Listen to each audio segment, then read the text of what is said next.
Good morning. I apologise for the lighting again today. It's very dark, so there might be shadows where I'm having to rely on the overhead light. But today is the Grinch Day. This is the one my children have been most excited about. They're still unwell, unfortunately, so we might have to do ours a bit later on in the week. I have to see how they feel when they get up. But let's get started. This is a brilliant story by Dr. Seuss, and it is How the Grinch Stole Christmas.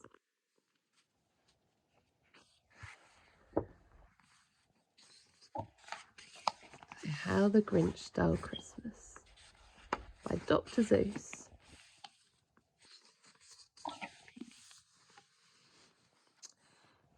Every Who down in Whoville liked Christmas a lot.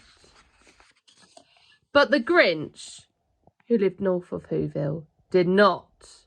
The Grinch hated Christmas, the whole Christmas season. Now, please don't ask why.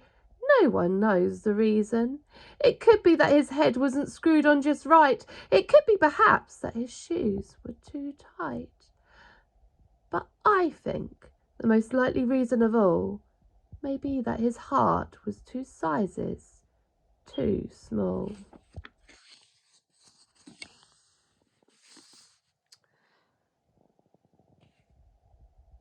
But whatever the reason, his heart or his shoes, he stood there on Christmas Eve, hating the Whos, staring down from his cave with a sour, grinchy frown at the warm lighted windows below in their town. For he knew every Who down in Whoville beneath was busy now hanging a mistletoe wreath. And they're hanging their stockings, he snarled with a sneer. Tomorrow is Christmas, it's practically here.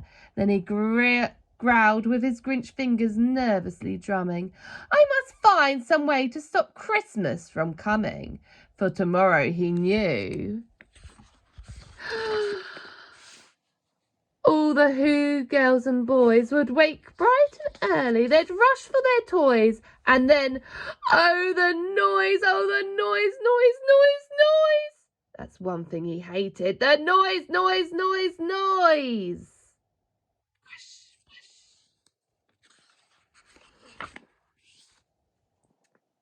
Then the Who's young and old would sit down for a feast, and they'd feast, and they'd feast, and they'd feast. They'd feast on Who pudding and rare Who roast beast, which was something the Grinch couldn't stand in the least. And then they'd do something he liked least of all. Every Who down in Whoville, the tall and the small, would stand close together with Christmas bells ringing, and they'd stand hand in hand. And the Whos would start singing. And they'd sing. And they'd sing. And they'd sing. And the more the Grinch thought of the Who's Christmas sing, the more the Grinch thought, I must stop this whole thing. Why, for 53 years I've put up with it now. I must stop this Christmas from coming. But how? Then he got an idea, an awful idea. The Grinch got a wonderful, awful idea. I know just what to do, the Grinch laughed in his throat, and he made a quick Santa Claus hat and a coat, and he chuckled and clucked. What a great Grinchy trick! With this coat and this hat I look just like St. Nick. All I need is a reindeer, the Grinch looked around, but since reindeer are scarce, there was none to be found. Did that stop the old Grinch? No, the Grinch simply said. If I can't find a reindeer, I'll make one instead. So he called his dog Max, and he took out the red thread, and he tied a big horn from the top of his head.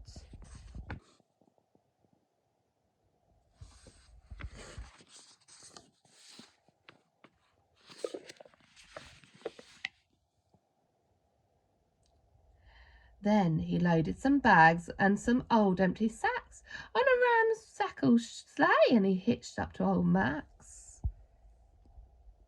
Then the Grinch said, "Giddy up!" and the sleigh started down towards the homes where the Whos lay a snooze in their town. Poor old Max. the windows were dark, quiet snow filled the air. All the Whos were all dreaming sweet dreams without care. When he stopped at the first little house on the square, "This stop number one," the old Grinchy Claus hissed, as he climbed on the roof and empty bags in his fists. Then he slid down the chimney, a rather tight pinch. But if Santa could do it, then so could the Grinch. He got stuck only once for a moment or two. Then he stuck his head out on the fireplace flue, where the little Who's stockings all hung in a row. "These stockings," he grinned, "are the first things to go."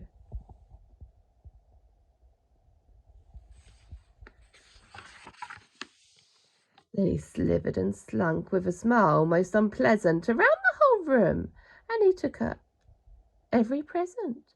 Pop guns and bicycles, roller skates, drums, checkerboards, tricycles, popcorn and plums. And he stuffed them in bags, and the Grinch very nimbly stuffed all the bags one by one up the chimney. Then he slunk to the icebox. He took the Who's feast. He took the Who pudding. He took the roast beast. He cleaned out the icebox as quick as a flash. Why, that Grinch even took the last can of Who hash. They're all asleep in bed. Then he stuffed all the food up the chimney with glee. "And now," grinned the Grinch, "I will stuff up the tree." And the Grinch grabbed the tree, and he started to shove. And when he heard a small sound like a coo of a dove, he turned around fast, and he saw a small Who, little Cindy Lou Who was no more than 2. The Grinch had been caught by this tiny Who daughter, who got out of bed for a cup of cold water. She stared at the Grinch and said, "Santa Claus, why? Why are you taking our Christmas tree? Why?"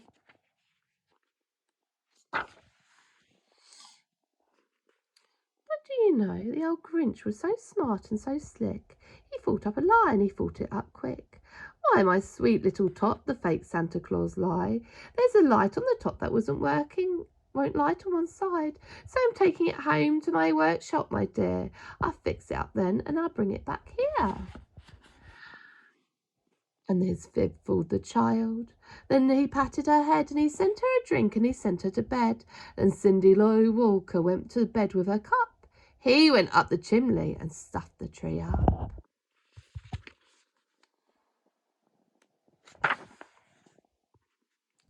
And the last thing he took was the log for the fire.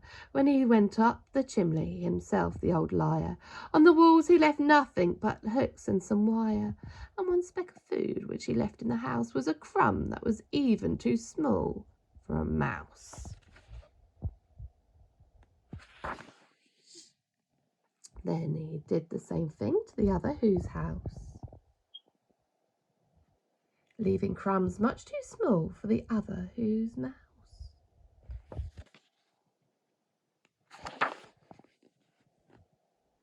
It was dawn, all the Who's still abed, all the Who's still a-snooze when he packed up the sled.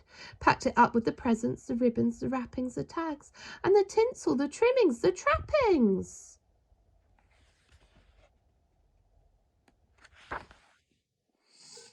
3,000 feet up the side of old Mount Crumpet, he rode with his load to the tip-top to dump it. "Pooh-pooh to the Who's," he said grinchiously humming. "They'll find out now that no Christmas is coming. They just wake up. I know just what to do. The mouths will open a minute or two. Then the Who's down in Whoville will let all cry boo-hoo."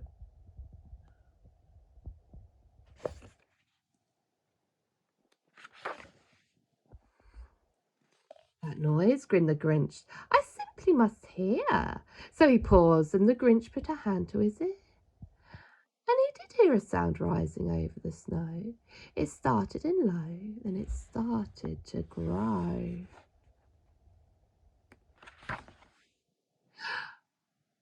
But the sound wasn't sad. Why, this sound sounded merry. It couldn't be so. It was very merry, very. He stared down at Whoville. The Grinch popped his eyes. Then he shook What he saw was a shocking surprise.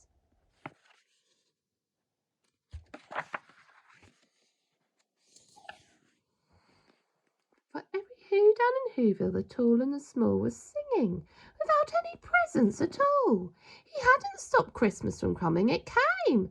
Somehow, ever or other, it came just the same.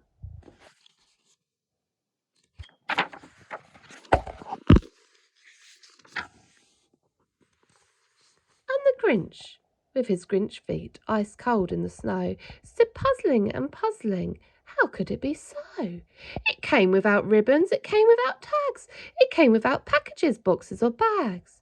And he puzzled 3 hours till his puzzler was sore. Then the Grinch thought of something he hadn't before. Maybe Christmas, he thought, doesn't come from a store. Maybe Christmas, perhaps, means a little bit more. And what happened then? Well, in Whoville they say that the Grinch's small heart grew 3 sizes that day, and the minute his heart didn't feel quite so tight, he whizzed with his load through the bright morning light, and he brought back the toys and the food for the feast, and he himself, the Grinch, carved the roast beef.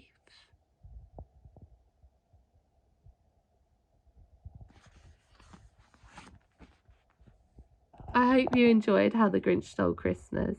I'd love to know how you would defeat the Grinch, or at least help his heart to grow.